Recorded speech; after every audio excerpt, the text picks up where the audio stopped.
আসসালামু আলাইকুম। লজ্জার ভিতরে পড়ে গেল শ্রীলঙ্কা। খেলা হচ্ছে শ্রীলঙ্কা সাউথ আফ্রিকা এবং খেলা এখন চলছে। Third session south Africa lead নিয়েছে ২২১ রানের। আজকে দ্বিতীয় দিন চলছে।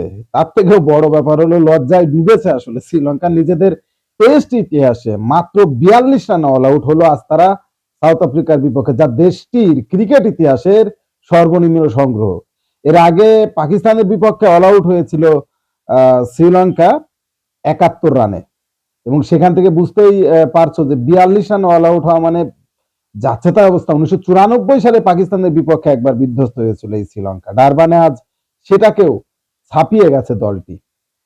এছাড়া বলের বিচারেও টেস্টে সর্বনিম্ন দ্বিতীয়, এটা মাত্র ৮৩ বল খেলেছে শ্রীলঙ্কা। অর্থাৎ শ্রীলঙ্কার যে ইনিংস ১৩.৫ ওভারে তারা ৪২ রানে অল আউট হয়, অর্থাৎ ৮৩টা বল খেলেই শ্রীলঙ্কা অল আউট হয়েছে। এটা টেস্টের ইতিহাসে মাত্র দ্বিতীয়বার এমনটা হয়েছে। সেই সাথে দক্ষিণ আফ্রিকার মাটিতে টেস্ট ফরম্যাটে তৃতীয় সর্বনিম্ন রানের নজিরটাও এটা। মূলত পেসার মার্কো জানসেনের বিধ্বংসী বোলিংয়ে শ্রীলঙ্কার এই অবস্থা। শ্রীলঙ্কা লজ্জায় ডুবেছে জানসেনের বিধ্বংসী বোলিংয়ে।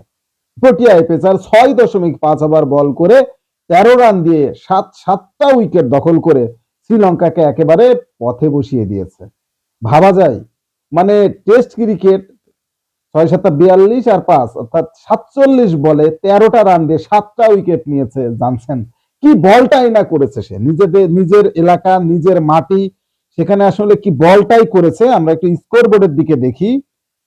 শ্রীলঙ্কার দুইজন প্লেয়ার, কামিন্ডু মেন্ডিস সে করেছে ১৩, আর শেষের দিকে কুমারা ৫ বলে ১০ রান করে নট আউট। এই দুইজন প্লেয়ার শুধুমাত্র ২ অঙ্কের কোঠায় যেতে পেরেছে, আর বাদ বাকি যারা সবই টেলিফোন নাম্বার। আসলেই তাই, মানে এই অবস্থা, যাচ্ছে তাই অবস্থা। টেস্টের প্রথম ইনিংসে সাউথ আফ্রিকা অলরেডি ১৯১ রানে অল আউট হয় এবং সেখান থেকে শ্রীলঙ্কা ৪২ রানে অল আউট হয়েছে। মানে ভাবা যায় না এই ক্রিজটাতে আসলে বোলারদের মানে স্বর্গ, সেটা বোঝা যাচ্ছে। আফ্রিকার মাটিতে আসলে পেসি বাউন্সি উইকেট, সেই জায়গায় আসলে পেসাররা দাপট দেখাবে, এটাই স্বাভাবিক। তারপরও শ্রীলঙ্কা এর কাছ থেকে এটা আশা করা যায় না। শ্রীলঙ্কা দুর্দান্ত ফর্মে ছিল, পরপর বেশ কয়েকটা টেস্ট চ্যাম্পিয়নশিপের যে টেস্ট ম্যাচগুলো দুর্দান্ত ভাবে তারা খেলছিল, কিন্তু হঠাৎ করেই যেন সাউথ আফ্রিকার কাছে এসে খেয়ে হারিয়ে ফেললো। অলরেডি আজকে টেস্ট ম্যাচের দ্বিতীয় দিন, থার্ড সেশন চলছে। সাউথ আফ্রিকা অলরেডি ২২১ রানে এগিয়ে রয়েছে। এইটা আসলে তাদের জন্য কিন্তু বড় একটা ব্যাপার। মাত্র ১ উইকেট পড়েছে, অর্থাৎ ৭২ রানে এখন পর্যন্ত ২০.৪ ওভারে ৭২ রান ১ উইকেটে। তার মানে এখনো পর্যন্ত ৩টা দিন বাকি রয়েছে, অর্থাৎ এই ৩ দিনেই ব্যাট করতে চাইলে ব্যাট করতে পারবে সাউথ আফ্রিকা, যদিও তারা টার্গেট দিয়ে দেবে। আমার মনে হয় আগামীকালই এই টেস্ট ম্যাচের মূল রেজাল্টটা দেখা যাবে। সাউথ আফ্রিকা আগামীকালে হয়তো শেষ বিকালে ব্যাটিংটা ছাড়বে, শেষ বিকালে ব্যাটটা ছাড়বে, সেখানে হয়তো তারা অ্যারাউন্ড ৪০০ প্লাস রানের টার্গেট সেট আপ করবে।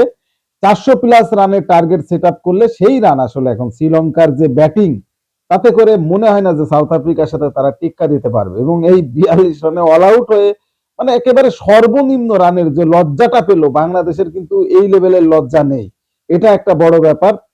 সেইখান থেকে আসলে বাংলাদেশের প্লেয়াররা গর্ব করতেই পারে, যদিও তারা যে এরকম খেলা খেলছে তাতে করে গর্ব করার কিছু নেই। যাই হোক, শ্রীলঙ্কা সর্বনিম্ন রানের লজ্জায় শ্রীলঙ্কাকে ডোবালো সাউথ আফ্রিকায়। টেস্ট ম্যাচের গতি কোন দিকে যায় সেটা এখন দেখার বিষয়। আগামীকালে আসলে মূলত বোঝা যাবে যে এই টেস্ট ম্যাচ কি হতে যাচ্ছে, এই টেস্ট ম্যাচের রেজাল্ট কাদের পক্ষে যেতে যাচ্ছে। ভিডিওটা শেষ করছি। ভিডিওটা ভালো লাগলে লাইক, কমেন্টস এবং শেয়ার করবে। আল্লাহ হাফেজ।